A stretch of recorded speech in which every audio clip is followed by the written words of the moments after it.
Welcome back to another episode of the amazing Movie Spreadsheet, where I review, rate, and rank movies based off 5 simple criteria.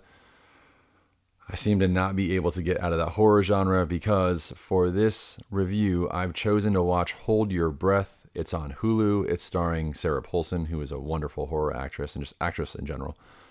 The movie takes place during the Dust Bowl, and that's the backdrop of the film, and that's really what sold me on it. Like, how cool is potentially a movie going to be that takes place during the Dust Bowl, and it's a horror film. So, absolutely, let's get into it. Now, remember, the average on the spreadsheet right now is a 6.029, and I think for this movie, because it's a horror and because of its setting, I'm kind of hoping that it falls between that 5.5 and 6.5 overall score. Let's see how it does.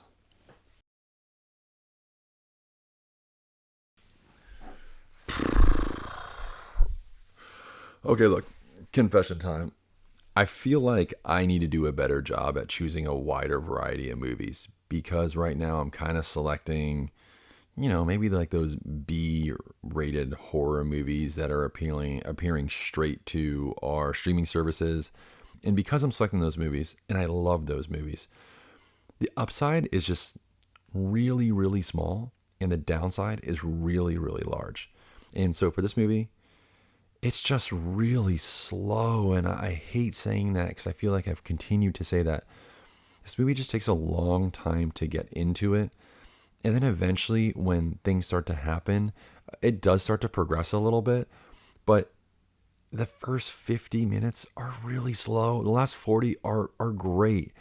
Cinematography wise, there's a couple scenes of her in the barn. There's a couple scenes of Sarah Paulson with her hair. I don't know why. There's a few strands of hair that stand out to me that just like the cinematography on it was so amazing to watch. Sound wise, okay.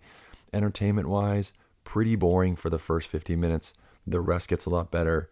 Entertainment score, 5 out of 10. I'm sorry.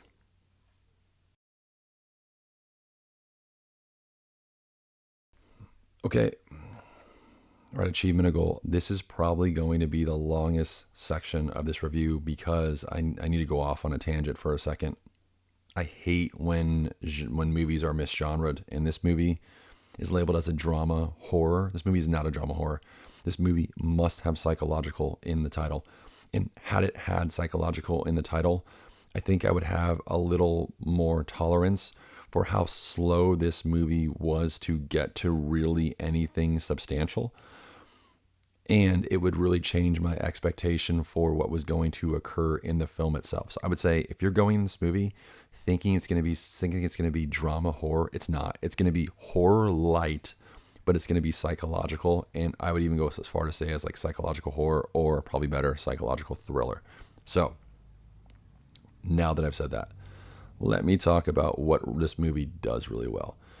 This movie has a scene that makes me more uncomfortable than anything I've seen this year. And I have seen a lot of weird horror movies and I watched The Substance. There is a scene in this movie, and the director knows the scene that they just know the scene. The director knows this scene that's going to make me uncomfortable. And when it occurs, I immediately get sick to my stomach and I like look down into like my shame window, right? Like I don't want to see this. I'm looking away. And they know I'm going to do that, I feel like. And when I emerge from my shame window, boom, it's continuing. And it's just like, oh my. And just right now thinking about it makes my stomach turn. But what's brilliant about it is that is exactly the intent of the director. That's exactly what they're trying to do. And they keep that feeling and they build on it, and it lasts for the last 20 to 30 minutes of the movie, and the execution of that is just so perfect. It's ultimately what I craved in Alien Romulus. I craved that suspense that the director was never really able to deliver on. And in this movie, what I was hoping for, I got in the last 30 minutes. So, achievement of goal, great job at the end, 6 out of 10. It's just getting to that point again was slow. If we're going to label it as horror, it needs to be scarier. But achievement of goal, 6 of 10. I think there's one scene in particular that this movie is worth watching for.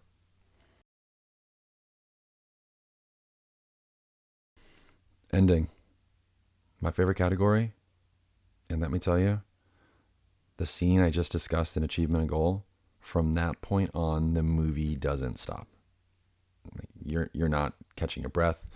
There's, you know how during a horror movie, when it goes to daytime, you're like, oh, this was one of those movies where it was nighttime, and it was nighttime forever. And then it was daytime. And by the time you exhaled, they had cut back to nighttime already. And it was like, what? You're cheating me.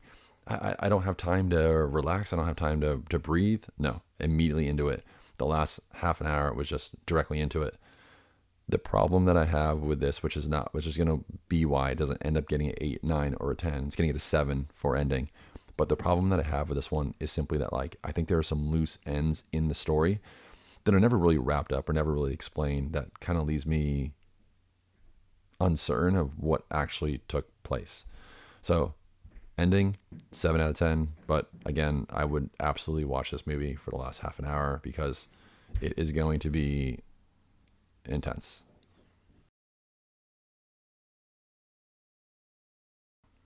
Length. Hour and 34 minutes. Great job. And here's why it's a good job. Because at an hour and 34 minutes, no matter how slow the movie is, and believe me, the first 50 minutes of this movie, they're slow. But because it's only an hour and 34 minutes, you have to get into it. This is one of those movies where if it were longer, the entertainment, it would be unbearable. It would take forever to get into anything good. And they know that, so they keep it short. Awesome job. So I love the fact that it's short. It's an hour and 34 minutes.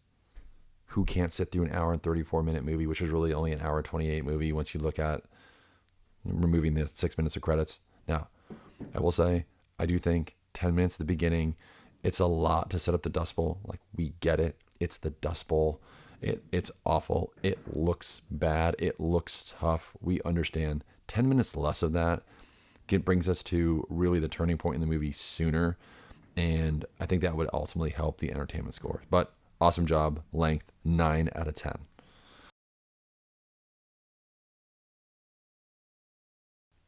Let's wrap up the review with the overall score and some closing thoughts in this one. So before I get to the overall score, once again, I honestly don't care if you like or subscribe. I love making these videos. If you comment below, that's really what I want. I want you to comment below movies that I should want. I want your movie recommendations. I would love for you to make a movie spreadsheet and share with me that. So that's my little plea. Recommend movies for me. Everything else is great. Now, let me just talk to you about expectations for this film and expectations for movies in general. If you set your expectations too high, you're never going to meet them. You're going to crap on everything, which I know kind of sounds crazy coming from me, since the last few reviews have all been pretty big pans. However, I'm going to use Adam Sandler as an example. I love Adam Sandler movies. And part of the reason why I love Adam Sandler movies is because I'm hoping for it to be, I don't know, like around a 6, maybe a 5, maybe a 7. And if it does that, then it was successful. Now, for this movie, I was expecting the exact same thing. It took a shot setting this movie with the backdrop of the Dust Bowl. Dude, awesome. I love it. I'm just hoping somewhere between a 5 or a 7.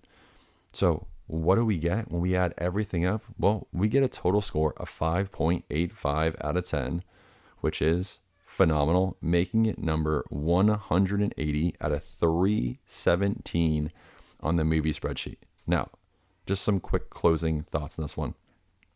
I would highly recommend this movie. I think we should reward directors that take chances setting movies in weird times and weird backdrops. And I love this. This kind of had that feel of Carnival, if you've ever watched that HBO series where it's kind of like out there, it's like sci-fi, or it's like, but it's not, but it is. And I don't know. I really liked it. I would definitely recommend this movie, even though it falls below that average of 6.029. That's it. That's all I got for you. Thanks for watching. Check out more of them. Please recommend more movies for me. Have a good one.